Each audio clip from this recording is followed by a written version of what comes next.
Before the craziness of today, John Harwood sat down with Gary Cohn, director of the National Economic Council, to get some insight into the White House strategy for the tax plan. In other words, what were the driving factors for the plan?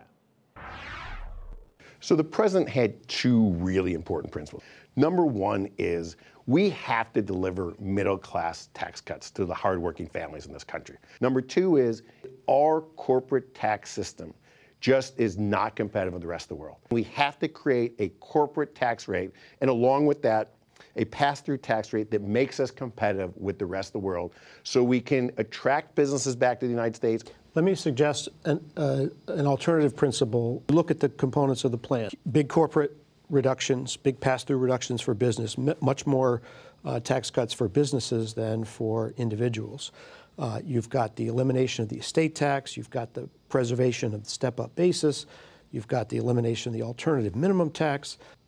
What you have is a bunch of people, including you, including the president, who think what I do is good for the economy, therefore taxing the things that I do less will be good for the economy and good for other people, instead of giving direct benefits to those people, because middle-class people in this tax cut do not get very much indirect benefit. I disagree with you. I just completely disagree with you. Look, you look at joint tax, $1 trillion in net cuts for business, $200 billion through the estate tax. I agree with this. And $300 billion for individuals. So 4 times as much in business tax cuts and estate tax as for individuals. Yep.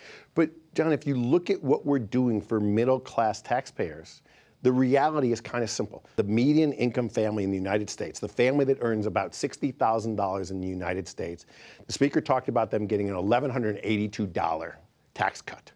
That family is now paying a marginal tax rate of less than 1%. They're paying less than $500 of total taxes in the system. So a $60,000 earner, family of 4, is paying less than $500. We have cut their taxes significantly. You can't go much further in the tax system. You're saying you can't give middle-class taxpayers more of a tax break than you've done? Unless you want to start going negative tax rates and go into the negative world. So when people score this, you're scoring against the bound of 0.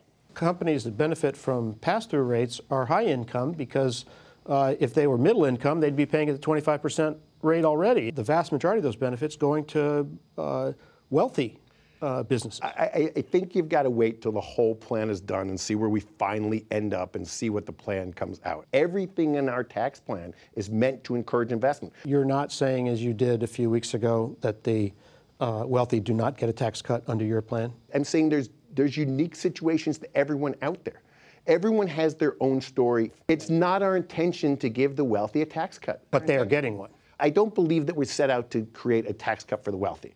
If someone's getting a tax cut, I'm not upset that they're getting a tax cut. Your old colleague Steve Bannon in the White House. Ask him why they didn't design a tax plan focused on average Trump voters.